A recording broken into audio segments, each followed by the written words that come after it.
Hi everyone, আমি একটা ভিডিওতে শিখিয়েছিলাম শীতল অর্থাৎ নাপতি এর ইংরেজি কি। আজকে আমার একটা ভাই আমাকে কমেন্ট করেছেন, বিএম চাকমা, আসলে সাম্বাদের ইংরেজি কি। সাম্বাদ, আজকে আমরা তা শিখে নেব সাম্বাদের ইংরেজি কি হবে। তো অনেকে জানেন না যে সাম্বাদের ইংরেজি কি হবে। আজকে এই ভিডিওটি দেখার পরে আপনারা শিখতে পারবেন আসলে সাম্বাদের ইংরেজি কি হবে। অলরাইট, তাহলে আমি এখানে আছি আপনাদেরকে শেখানোর জন্য, আর আপনারাও আছেন এটা শেখার জন্য। তো যদি ভিডিওটি ভালো লাগে তাহলে অবশ্যই লাইক, কমেন্ট এবং শেয়ার করবেন। তাহলে প্রথমে একটু শিখে নিই সাম্বাদের ইংরেজি কি হবে। বোর্ডে আপনারা যা দেখতে পাচ্ছেন আসলে সাম্বাদের ইংরেজি তা, কিন্তু এখানে কিছু বোঝার ব্যাপার আছে। তো আপনাদেরকে বুঝতে হবে কখন কি ইউজ করতে হবে আর কখন কি ইউজ করতে হবে না। ভিডিওটি লম্বা না করে আমরা শুরু করি। তো প্রথমে যেটা দেখতে পাচ্ছেন এটা হচ্ছে স্কোর্স রাইস। কি rice? Coarse rice. Coarse rice. Okay. আর দুই নম্বরটা দেখতে পাচ্ছেন slightly burned rice. Slightly burned rice. Right? Okay. তো আমরা এগুলো অর্থে আমরা কিন্তু চাম্বাদ, অর্থাৎ চাম্বাদটা আমরা যেটা বলি ভাত রান্না করার সময় আমরা নিজের ইচ্ছা মতো করে বা হয়তো অনিচ্ছাকৃত ভাবে যদি ভাত পুড়ে যায় তখন কিন্তু আমরা এই সকল ওয়ার্ড গুলো আমরা ব্যবহার করি, তখন বলি আমরা সাম্বাদ। ওকে। তো স্কোর্স রাইস আর স্লাইটলি বার্নড রাইস। তো আমরা যেটা দেখতে পাচ্ছি এটা হচ্ছে কি ভাত রান্নার সময় হালকা পুড়ে গেছে। যদি আমরা বলি ভাত রান্না করার সময় হালকা ভাত পুড়ে গেছে, এই সিচুয়েশনে অর্থাৎ এই পরিস্থিতিতে আমরা কি ব্যবহার করতে পারি? এটা ব্যবহার করতে পারি। তো দেখি, হালকা পুড়ে গেছে মানে স্লাইটলি বার্নড রাইস। কি পুড়ে গেছে? হালকা ভাত পুড়ে গেছে, সেটা মানে হচ্ছে স্লাইটলি বার্নড রাইস। তো যেটা দেখতে পাচ্ছি আমরা খুবই সহজে দেখতে পাচ্ছি এখানে, the rice got slightly burned rice while cooking, অর্থাৎ রান্না করার সময় ভাত হচ্ছে কি হালকা পুড়ে গেছে।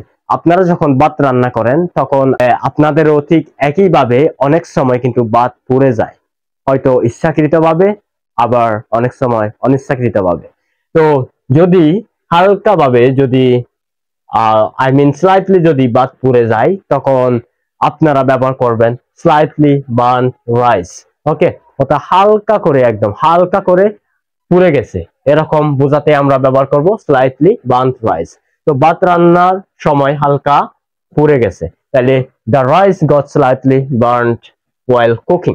এন্ড এখন দুই নম্বরটায় আমরা আছি পাতিলের নিচে ভাত একটু পুড়ে গেছে।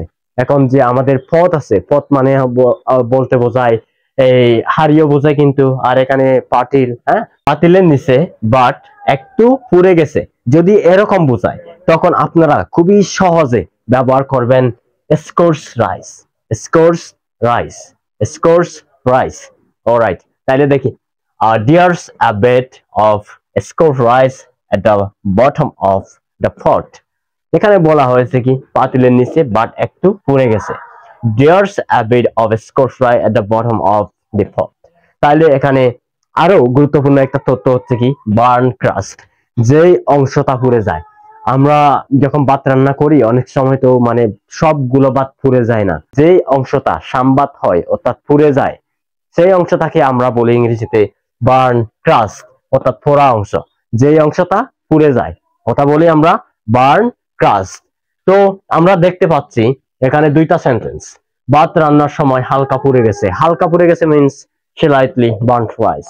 আর এখানে দেখতে পাচ্ছি পাতিলের নিচে ভাত একটু পুড়ে গেছে। ওকে। তো আমরা এই সময় বলতে পারি scorched rice. There's a bit of scorched rice at the bottom of the pot. Right? So আশা করি আপনারা শীতলের ইংরেজি নাপফির ইংরেজি পাশাপাশি আপনারা শিখতে পারছেন সাম্বাদ। তো সাম্বাদের ইংরেজি তো এখানে স্কোর্স রাইস আর স্লাইটলি বার্নড রাইস। তো আপনারা আরো কি জানতে চান অবশ্যই কমেন্টে লিখে জানাতে ভুলবেন না। তো যদি ভিডিওটি ভালো লাগে তাহলে অবশ্যই লাইক, কমেন্ট এবং শেয়ার করবেন এন্ড রিনাইসেন্স একাডেমির সাথে থাকবেন। Thanks for watching the video.